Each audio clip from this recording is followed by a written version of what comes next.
done my metric, I've done my degree, the world is my oyster. How do you make yourself stand up?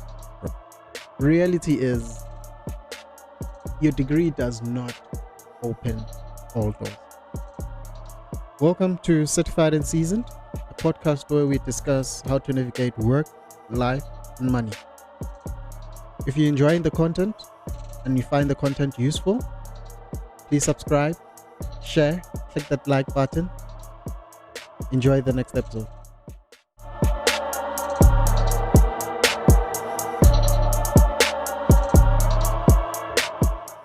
In today's episode, we're going to discuss the biggest lie that I ever believed when I started my career. And to understand that, we need to just go back a few years, not too far, just my high school days. Then we bring it forward. Humor me, right? So, traditionally growing up in a black family, you're always being told to prioritize two things. One being you metric, you need to pass and complete it. Then you need to do your degree. At least you have something to fall back on, right?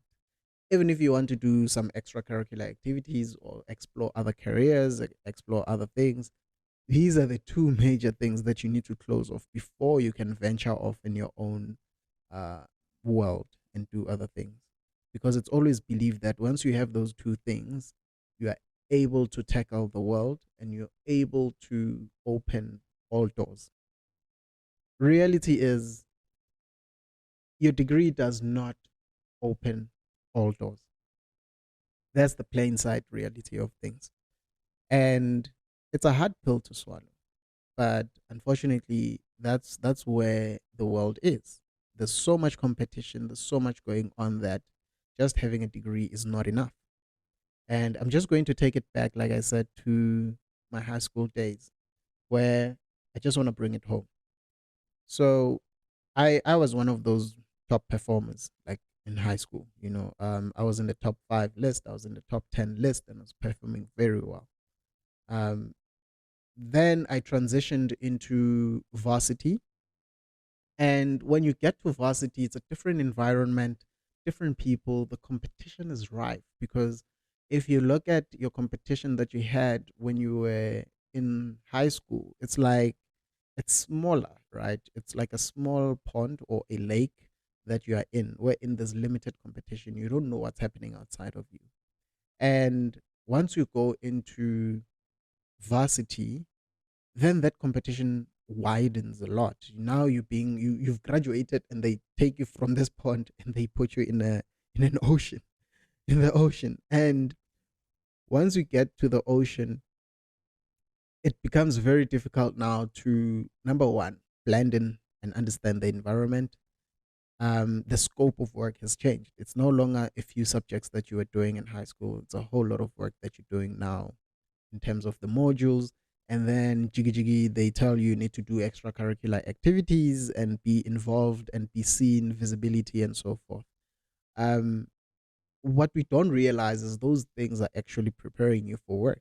That's how basically the work environment is going to be. You need to manage different facets of your career and stakeholders, right? So you get the performance drops slightly because what is this environment? And you start questioning what's happening because you're not used to this. And that's where the first lie actually, that's why it should have hit me, to say the biggest lie that I ever believed. I should have believed it as soon as I left high school because that was the first dose of reality hitting me there. But it didn't hit, it didn't settle, it didn't register. And it took a bit longer to register because I didn't realize in the very same context or in the very same way, I didn't conceptualize it in the very same way that I'm doing now, in a sense that your competition has grown. You're no longer competing in the lower leagues now. You are in the Champions League now, you know. And it took a while for that to hit. And that's where that mindset made me believe the biggest lie that I'm going to tell you guys about when I get to work. right? So, okay, you transition into varsity and you get a hang of the environment, you get to understand how things work, and from there onwards your performance now starts picking up, right? That's about second year. If you did it in your first year, kudos to you, you're amazing, you're agile, and you're very good in adapting, right? For some of us it took us a very long while. I think in my second year, that's where now I started seeing improvement in my performance.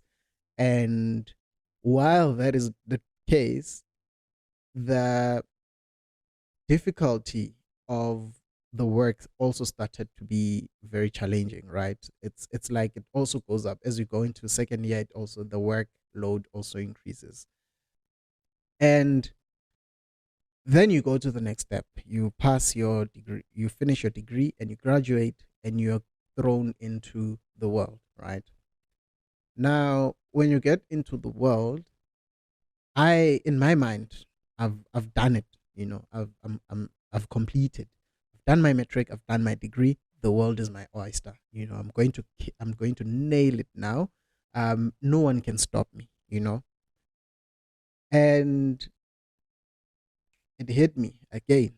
Dose of reality check. When I started my work and I started my career, you realize that everyone has a degree now. Whoever is in the workplace, whoever is in corporate, whoever's working there, they all have a degree. And what's special about you? You know, he has a degree, she has a degree, you bring a degree. Over and above that, what do you bring? So that hit me really hard. That was the biggest lie that I ever believed, to say once you get the degree and once you get the metric certificate, you are done. And I want to say it now, you are not done, especially if you want to grow your career in corporate, especially if you want to climb the ladder, the corporate ladder. And it's a sad reality, but it is exactly like that, because you get there, everyone is on the same level as you, they all have degrees. You might have won the interview panel when you were interviewing for the role, but now you are in a different league now. Now you are no longer in the Pacific Ocean. Now you are in the Indian Ocean, type of thing. Where in the fish that you are used to at varsity is not the same fish that you're going to find when you're going to work. And you find more competition. You find people that are doing amazing things, not only from an academic perspective, but also from a performance in the workplace environment. Um, and you find yourself in a situation where you need to balance both now. You need to manage optics and you need to manage your academic growth as well. So you come in there and you just have a degree, you have nothing else to offer apart from your skills, and you look at, okay, I'm an entry level role now. After a few years, I want to obviously go into management. After a few years, obviously, I need to go into senior management. After that, you want to go into executive level management. And those three roles, I like to put them in a triangle, right? I'll put the triangle here. But within that, you'll notice a couple of things, right? You'll notice that within that triangle, you have the as you go up, there's a lot of people that can go in entry level, right? Which is the entry level there. All of you can go. You have a degree, you can go in. Then the percentage is very high there, right? The positions are a lot. There's a lot of people as well. The pool is very much big. Then you go to middle management. Chances are the pool is still very big, but the opportunities are starting to narrow now, right? About 30%. Then you go to senior management. The pool is still very large as well, but the opportunities are getting even narrower at about 15%. They are reducing. And then you get to executive level. Executive level, the pool is still big, but the opportunities are like, how many CFO roles are you going to see being advertised on LinkedIn and so forth, right?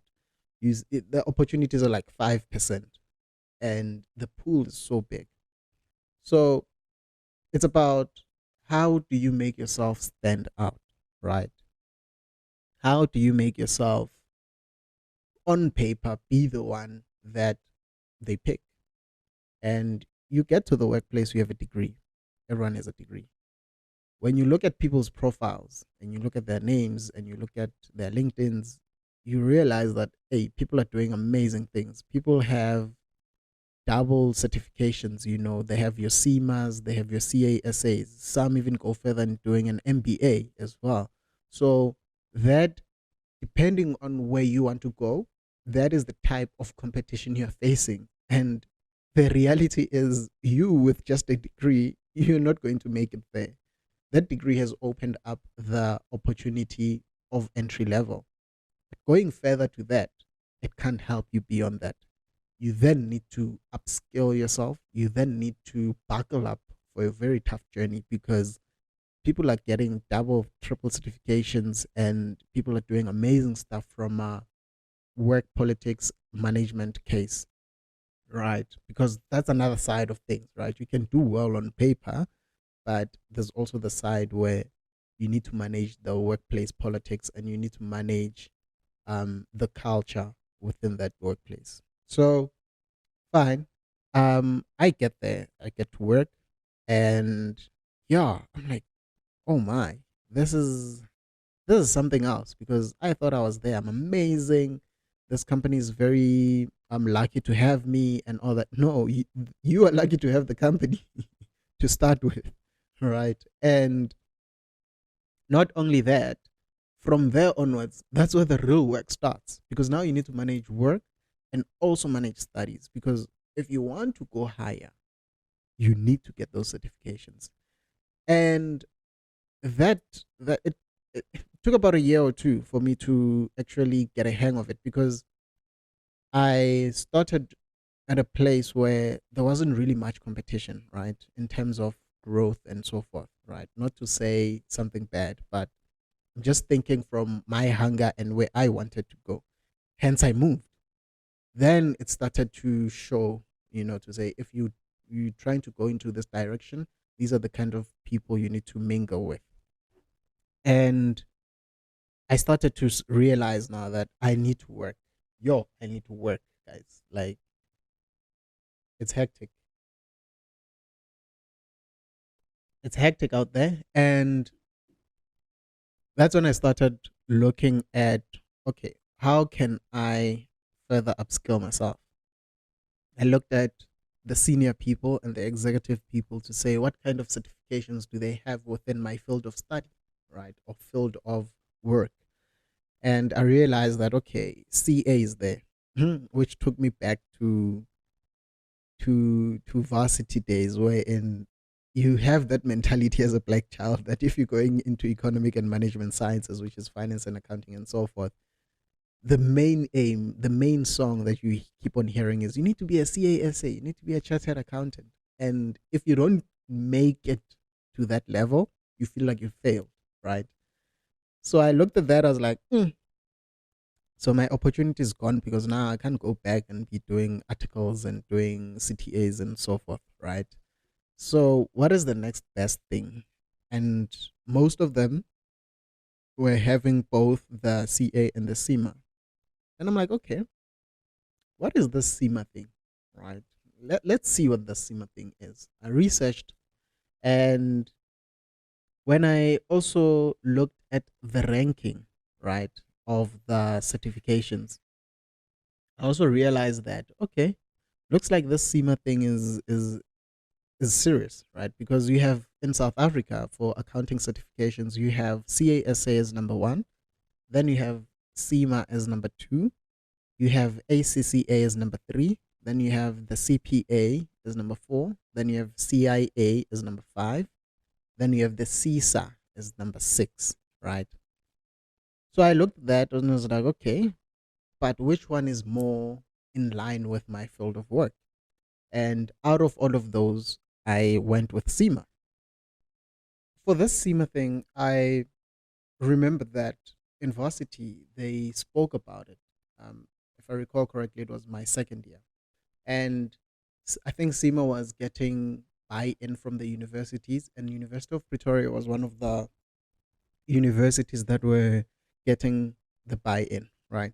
So the agreement was as so to say, when you finish your degree, you will be accredited on the SEMA certification.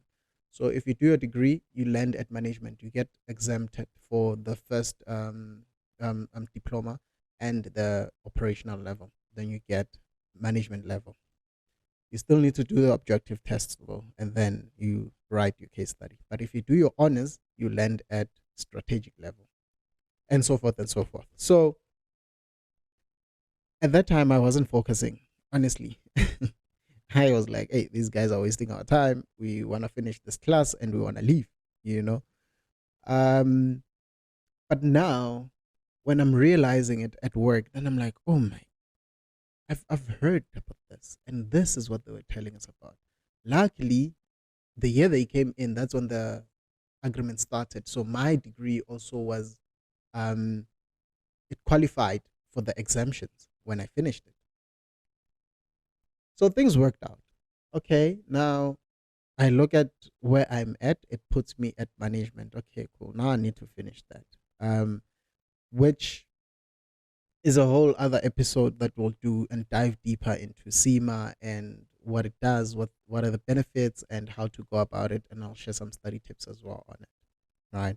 I'll do a series of that. So now I'm like, okay, I've unlocked one thing. Now I know which direction I need to go into in order to make sure that I set myself apart. Now it's about getting the resources and getting the money to, well, to write the SEMA, right? And again, it's a whole other episode that we'll have to do, right? For this episode, we're just focusing on the biggest lie, right? That your degree is not enough, right? And now you need to start having plans, right? After you do your SEMA, what's next? Because your competition, your people that you look up to, or your mentors and your coaches, what do they have? What skills, what certifications, what qualifications do they have that got them there? So it's always important to always step out of your bubble, step out of it and look at the environment and see what is it that reality is saying? What is it that reality is giving me? What is it trying to tell me? Right? Especially if you're trying to gravitate in a different frequency, you can't be in this lower level frequency and stay there forever, especially if you want to grow. So by the time you get to that level, you should already be vibrating at a different frequency for the other level, so that you're able to attract those things that are from that level. And by the time you physically get there, you mentally you've moved on to the next level. So that for me was very painful, because for the first 2 years or so, I didn't realize that. And you get interviewers calling you, or rather recruiters, they call you like, hey dude, are you doing this, are you doing this, your profile is good, but ish, you just don't have this. And you miss out on an opportunity just because of that, because you have the experience, you have the skills, but now you're missing this one key thing. So it just shows you that your degree can only help you to a certain level. Have post that, once it has achieved its intended use, it becomes null and void. It no longer opens any doors. And that right there is the biggest lie that I ever believed. It affected me in so many ways. Like I mentioned, I was missing out on opportunities because of the small thing. And even from a career perspective, you start seeing it as if it's going to be stagnant, it's not going to move. And you wonder, what do I need to do? And you just need to do the simple thing. You just need to upskill yourself, continuous learning, continuous growth. They call it what, the Kaizen. You need to have a Kaizen for yourself. and make sure that you're continuously growing, you're continuously improving on yourself, and you put a clear goal of where you want to go. There's another thing that I want to discuss actually about goals. I think it will be a different episode as well. There's goals also, we need to have limits to how we put our goals, right? You need to define your utopia. But again, topic for another episode. I'm bulking up the episodes now. So once I got that out of my mind, the biggest lie, I then started gravitating at a different frequency. I then started operating in a different way to say opportunities are there. You just need to make sure that you are ready for them. You may never know when they're coming. It's the future. No one knows the future. But what you have within your control is to ensure that you are preparing yourself for them so that when they come, you are ready. You don't find yourself in a situation where you want to be ready because the opportunity is here. That's already too late, right? That's too late. So you need to prepare in advance. You don't know what you're preparing for, but you need to prepare, right? Get your gear up, get your studies in, get your papers right, so that whatever opportunity that opens up, when it opens up, you are there for it. You're the right person for it. You were meant for it. And you don't find the future, right? You don't just go to the future. You create it today. That's how you get your future. So think about that, and think about how do you grow yourself. Think about what kind of future do you want yourself for yourself. And I think that will be the start of gravitating in a different level. On the next episode, we're going to discuss a bit more, break down a bit more the CIMA certification, what it is, how do you register, costs involved with it, kind of effort that you need to put in when working, and where does it start, and why is it so important, right? I mean, you've seen from the rankings, it's number 2 in South Africa. And the nice part of it is it's recognized globally as well. So we'll touch into that, break it down a bit more. And yeah, thank you for watching. Do make sure that you subscribe, follow, and reshare with other people if you feel like they will need this in their corner. This is Certified and Seasoned. See you in the next one.